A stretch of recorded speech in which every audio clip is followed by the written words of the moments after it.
Un vieil homme nommé Preston Blake dit avoir toujours rêvé d'atteindre le sommet. Mais les gens lui disent que la tempête s'aggrave et qu'ils doivent descendre immédiatement. Il répond « jamais de la vie » et continue sans eux. Le lendemain, les journaux télévisés nationaux soulignent qu'un visionnaire a disparu et que tout le pays se demande maintenant qui héritera des 49% d'actions avec droit de vote de Blake dans son entreprise, qui vaut 40 milliards de dollars. Quelque part, un homme nommé Chuck demande aux gens s'ils ont déjà trouvé un héritier. Un autre homme, Cécile, dit que ces hommes sont à sa recherche et qu'ils devraient recevoir un fax. Soudain, un fax arrive, indiquant que l'héritier est l'omphlodide. Chuck remarque alors que tout semble si vert. Ils atterrissent et s'approchent d'un homme, lui demandant s'il connaît l'omphlodide. Il leur dit qu'il les emmènera directement à lui. Ils arrivent dans un magasin et une femme leur dit que Did va bientôt revenir de sa tournée de livraison de pizza. Peu après, Monsieur Did apparaît et les serre tous les deux dans ses bras.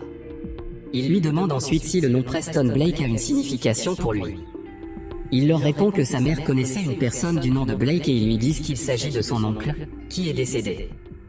Ils lui disent que son oncle lui a laissé un héritage de 40 milliards de dollars, mais Did ne semble pas s'en soucier. Il lit l'un de ses poèmes, qu'il aime écrire pendant son temps libre.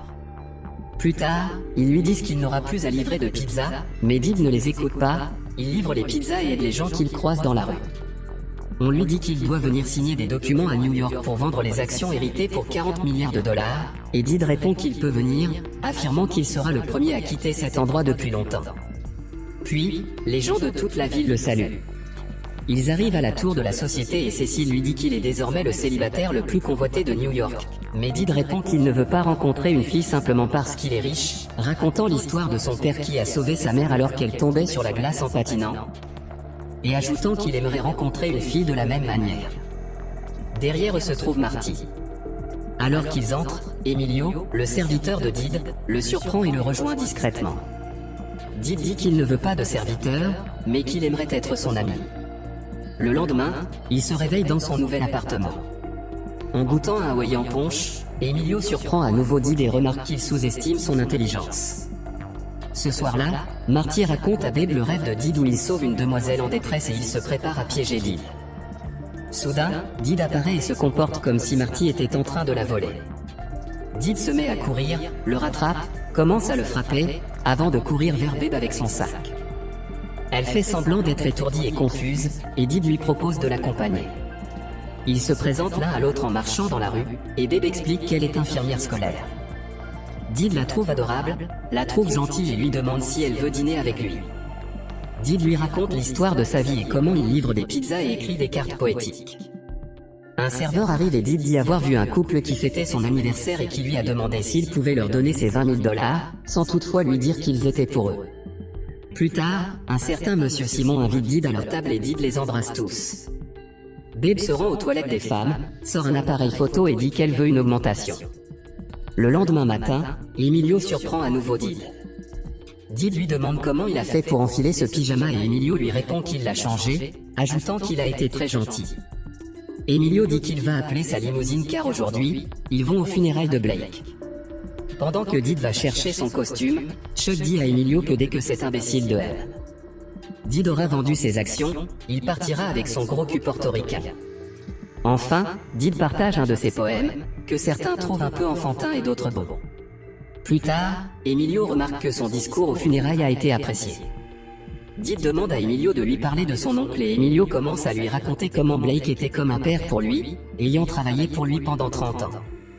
Emilio raconte qu'il n'a jamais connu son père et que sa mère est morte en le mettant au monde. En jouant au tennis, Did dit à Chuck qu'il aimerait rester encore un peu et ne pas vendre ses actions, prétextant qu'il a trouvé une petite amie. Chuck prend peur et se déconcentre, il reçoit une balle dans la gorge et Cécile rit. Soudain, Chuck aperçoit un message secret sur une balle de tennis destinée à un rendez-vous. Plus tard, Chuck rencontre Mark. Ce soir-là, alors que Babe et Did ont passé une bonne journée, Babe essaie d'expliquer qu'elle est en fait productrice d'informations, mais elle n'arrive pas à le révéler. Did lui offre une carte avec un beau poème, dans lequel il lui dit qu'il est amoureux d'elle. Elle lui donne un baiser, mais lui dit qu'elle est désolée, mais il ne comprend pas. Alors qu'elle entre dans son appartement, Did lui souhaite bonne nuit et rentre chez lui en criant qu'il aime New York. Le lendemain matin, Babe dit à Mac qu'elle est amoureuse de Did, qu'elle va tout lui raconter et qu'elle va démissionner. Ce soir-là, Did a préparé une surprise spéciale pour Babe et demande à Emilio de se faire passer pour Babe et à Did de s'entraîner à poser la grande question. Soudain, Chuck et Cécile apparaissent et lui souhaitent bonne chance pour sa grande soirée. Chuck demande s'il y aura de mauvaises surprises, et Did répond qu'il ne pense pas, car il n'a rien fait récemment. Chuck fait remarquer qu'il se demande quel programme ils diffusent lorsqu'ils ne peuvent pas faire un reportage sur lui, et demande à un jeune homme, Marty, de mettre Channel 8. Au journal télévisé, Mac révèle soudainement que la jeune fille qui est tombée amoureuse de Did est une productrice de journaux télévisés. Babe apparaît, le voit et appelle Did, lui disant qu'elle est venue pour essayer de s'expliquer. Se sentant trompé et trahi, Did s'en va et Babe est triste. Le lendemain, Did dit qu'il veut rentrer chez lui et Chuck lui fait remarquer que les papiers sont prêts et qu'il peut obtenir ses 40 milliards de dollars. Did répond qu'il ne veut pas d'argent et demande s'il connaît une association caritative. Cécile lui cite le United Negro College Fund, et Did dit qu'il va leur donner l'argent, signe un document, puis s'en va. Chuck est très content. Un jour ou deux plus tard, le directeur du United Negro College Fund est victime d'une crise cardiaque. Did rentre chez lui dans sa petite ville, attristé. Le lendemain, Babe arrive en ville, entre dans une pizzeria et demande où se trouve Did. La femme dit qu'elle la connaît et affirme qu'elle ne dira pas où se trouve Did tant qu'elle n'aura pas pu passer la voir. Babe commence à l'agresser, mais elle est jetée à terre. La femme fait remarquer qu'elle a été clown de rodéo pendant 6 ans et la bagarre continue. Babe attrape une boule de pâte à pizza, l'aveugle, puis court vers elle et lui donne un coup de pied. La femme remarque que c'était un beau coup de pied. Quelque part dans la forêt, Did livre la pizza à un garçon que la ville surnomme UFO. Oki Pazzi lui dit de ne pas s'inquiéter pour ce qui s'est passé, que le temps guérit tout, sauf ses yeux.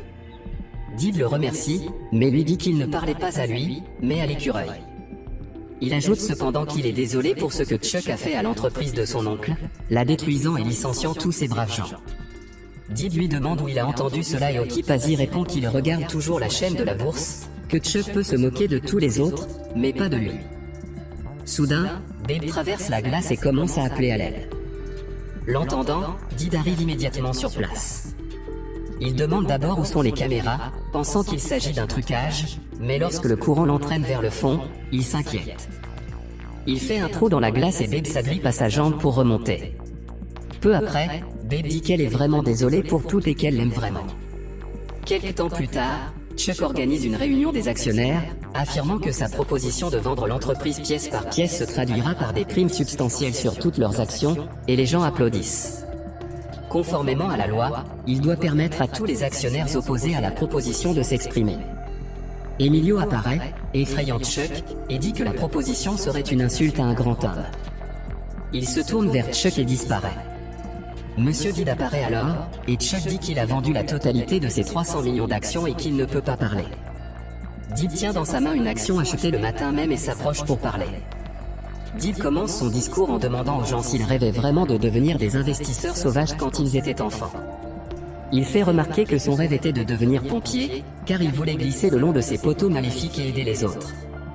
Soudain, plusieurs personnes se lèvent et partagent leur rêve d'enfance. Cécile dit qu'il voulait être champion de ping-pong. Did fait remarquer qu'ils sont sur le point de licencier 50 000 personnes pour gagner de l'argent facile, que leur version d'eux-mêmes en 5e mettrait du chewing-gum dans leurs cheveux et leur botterait les fesses rien que pour avoir pensé à faire ce qu'ils s'apprêtent à faire. Les gens se lèvent et sont d'accord avec lui. Chuck dit qu'ils ne gagneront pas, car il détient 49% des parts et contrôle 2% supplémentaires grâce à des investisseurs étrangers, ce qui lui donne 51% des droits de vote. Alors qu'il s'apprête à voter sur sa proposition, Babe fait irruption en criant d'arrêter. Elle court vers Did en disant qu'elle est désolée, mais qu'elle lui a volé le journal de Blake. Elle s'approche ensuite et explique que dans son journal, Blake a écrit le 12 avril 1957 qu'il était un volcan de luxure et qu'il avait couché avec l'une de ses collaboratrices. Elle montre au public le grand livre de Blake Media, qui indique qu'il travaillait chaque jour dans son équipe, et le 12 avril 1957, une seule personne travaillait à l'étage de Blake, une femme. Malheureusement, cette femme est morte en donnant naissance à un fils, né le 23 janvier 1958. Emilio remarque que c'est son anniversaire. Babe ajoute que cette femme s'appelait Mademoiselle Consuela Lopez, et Emilio dit que c'est sa mère. Chuck est effrayé et Babe annonce que l'héritier légitime des actions d'une valeur de 40 milliards de dollars est Emilio, ce qui peut être prouvé par un simple test ADN, soulignant que Chuck ne possède aucune action puisque ce n'est pas Monsieur Deed qui la lui a donnée. Chuck dit que ce sont des mensonges et, en se téléportant sur le podium, Emilio dit à Chuck qu'il est renvoyé. Babe parle à Deed, lui présente ses sincères excuses pour ce qu'elle a fait et lui dit qu'elle serait prête à passer le reste de sa vie à le supplier de lui donner une seconde chance, car elle l'aime. Deed l'embrasse et lui dit de rentrer chez elle. Emilio licencie plusieurs personnes, mais permet à Cécile de rester. Il remercie ensuite Deed et Babe pour leur esprit et leur recherche. Deed dit que tout ce qu'il veut, c'est son amitié, mais Emilio répond « Que diriez-vous d'1 milliard de dollars ?» et Deed répond « D'accord ». Quelques temps plus tard, Deed est heureux car une entreprise a acheté l'un de ses billets, celui qu'il a écrit pour Babe, et elle est heureuse pour lui. Dans tout le pays, les gens lisent ses billets.